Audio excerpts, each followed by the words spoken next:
Bonjour les amis, aujourd'hui, moi, Hula Hoop et vous, en direct de mon lit, pour notre heure du conte spécial en pyjama. J'espère que vous êtes en pyjama, sinon faites pause et revenez après. Parce que on va lire La Doudou qui avait peur des dinosaures. Vous êtes prêts? Ça vous tente? On commence.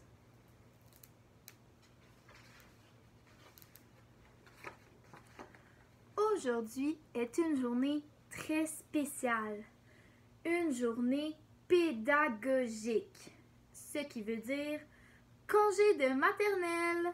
Alors, Jeanne reste à la maison avec Mamie Lu et sa fidèle Doudou. Youpi!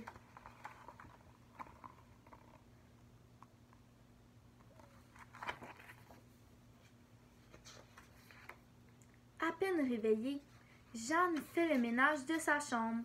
En replaçant son oreiller et son édredon à motif de coccinelle sur son lit, la petite fille s'aperçoit que sa Doudou a perdu son œil gauche. « Oh non !» s'exclama la fillette. « C'est demain que tous les amis de la maternelle doivent apporter leur Doudou en classe. Il faut retrouver ton œil. »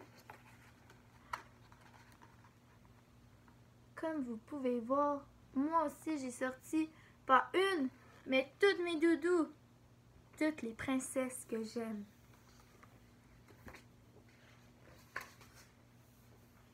Jeanne a beau chercher sous les couvertures et partout dans sa chambre. Elle ne le trouve nulle part. Il n'est pas sous la table de chevet, ni sous le tapis vermente. Pas non plus dans le panier de vêtements sales, encore moins sur le bout de la langue de la chatte Artémise. Mais où peut-il bien être?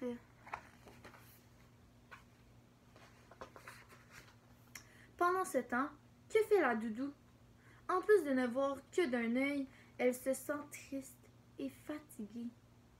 Lorsqu'elle aperçoit son reflet dans le miroir, la pauvre Doudou se dit qu'elle est devenue beaucoup moins mignonne et amusante pour sa Jeanne.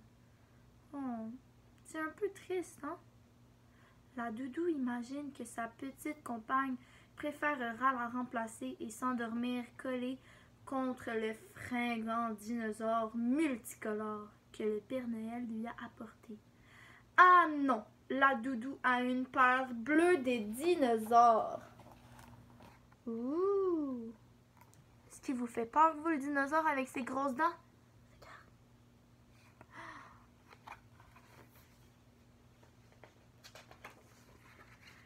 À l'heure de la sieste, c'est une Doudou bien mal en point que Jeanne retrouve dans un coin de sa chambre. Si son amie continue d'être aussi malheureuse et piteuse, Jeanne devra lui trouver un remplaçant en peluche pour l'accompagner demain à l'école. Peut-être son nouveau dinosaure? Sauf que cette idée rend Jeanne aussi triste que sa Doudou. Oh, regardez comment elle est triste. Est-ce que vos doudous sont tristes ou heureuses? Peut-être heureuses parce qu'ils sont toujours avec vous maintenant? Pendant le dodo d'après-midi de sa chère petite fille, Mamie Lu, qui a toujours plein d'idées pour aider les gens qu'elle aime, décide de redonner énergie et sourire à la fidèle Doudou. La géniale grand-maman commence d'abord par laver la Doudou, qui ne rouspète plus, comme avant à l'idée de se faire savonner. Rapidement, celle-ci brille à nouveau et se met à sentir très très bon.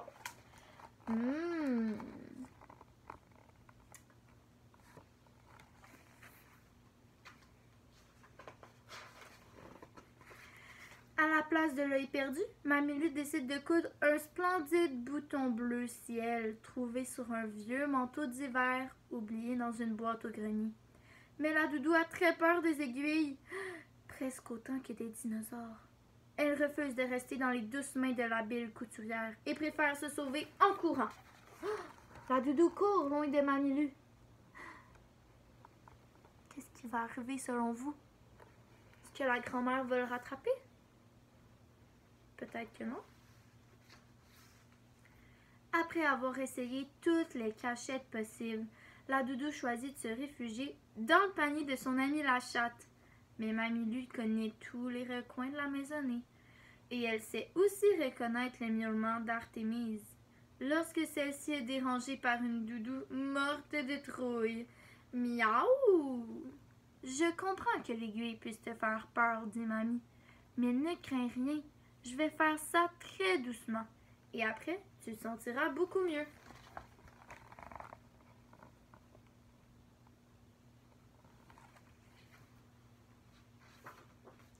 En chantant une comptine à la doudou et en la chatouillant un peu, Mamie Lu réussit en un rien de temps à remplacer son œil manquant par le très joli bouton bleu ciel.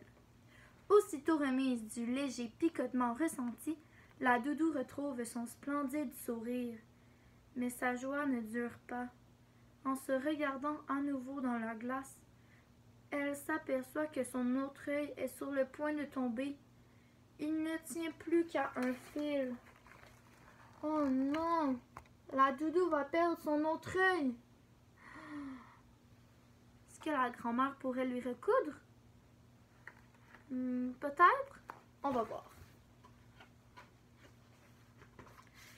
Ne t'en fais pas, on va aussi trouver une solution pour ton autre œil, dit Jeanne, maintenant bien réveillée de sa sieste. La petite fille a plus d'un tour dans son sac. Elle pourrait utiliser un des yeux de sa poupée Fiona ou emprunter les lunettes super puissantes de Mamie Lu. En y pensant bien, Jeanne réalise vite que Fiona et Mamie Lu n'apprécieraient peut-être pas ses idées. Et si elle transformait sa doudou en doudou pirate? Oui, c'est ça, elle a trouvé. En doudou pirate. Ouh!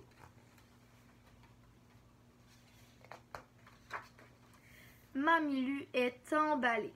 Elle récupère le tissu d'un chiffon de cuisine pour fabriquer un cache-œil, exactement comme ceux que portent les pirates dans les histoires fantastiques que Jeanne adore. Mais la doudou a maintenant peur que son amie la trouve trop différente de ce qu'elle était. Jeanne s'empresse de lui donner un câlin. « Je t'aime encore plus qu'avant, dit la fillette. Avec ton bouton bleu ciel et ton œil de pirate, tu es unique au monde. » Wow! Trop mignon. Le lendemain, dans la classe de Monsieur Martin, les camarades trouvent tous que Jeanne a beaucoup de chance d'avoir une amie aussi extraordinaire.